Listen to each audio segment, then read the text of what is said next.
simplicité, la vulgarisation, la clarté, la limpidité derrière ton message va inévitablement t'amener au succès.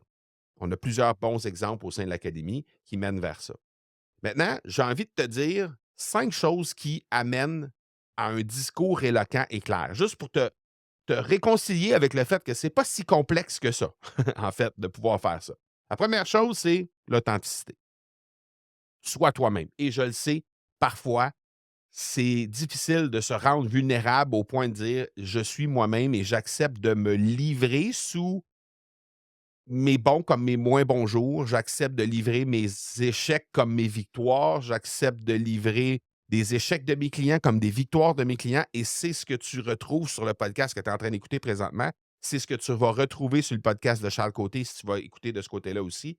Donc, sois toi-même, la première chose. Deuxième chose, la simplicité gagne en utilisant un langage qui est simple, même si parfois tu as envie de démontrer à quel point tu connais tous les termes techniques, toutes les stratégies complexes de ton domaine dans ta thématique et tout ça, puis que tu veux démontrer aux gens à quel point tu es un expert ou une experte de ton domaine en leur en mettant plein la gueule avec un contenu qui est avec des termes qui sont techniques et qui sont très complexes, c'est une fausse croyance de penser que ça t'amène au succès. La beauté et l'efficacité d'un discours, c'est justement de pouvoir le rendre le plus simple possible pour que les gens puissent le saisir très, très, très facilement. Ça ne veut pas dire de prendre le discours et de le diminuer. Ça veut juste dire de le simplifier, de le rendre plus simple. Ensuite, la structure. Assure-toi d'avoir un fil conducteur qui est clair tout au long de ton épisode pour faire en sorte que les gens puissent être capables de te suivre facilement. Ça, c'est extrêmement intéressant aussi. Euh, L'autre chose que tu peux, utiliser dans le monde du podcast, et on en a parlé déjà dans des épisodes précédents, mais c'est très, très puissant, c'est d'utiliser des pauses pour juste faire respirer ton message un peu.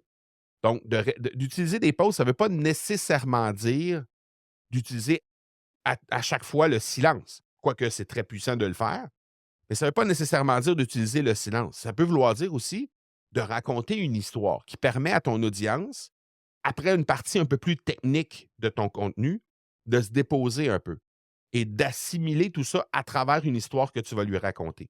Donc, d'utiliser une alternance de pauses en termes de soit silence, soit histoire, ça permet de faire respirer la technique, ça permet de faire respirer le contenu que tu veux livrer et ça t'aide à gagner en clarté et en éloquence. Et finalement, la dernière chose que j'ai envie de te proposer, c'est de te connecter émotionnellement avec tes auditeurs, c'est-à-dire utiliser les émotions pour faire en sorte que ton message passe de mieux en mieux.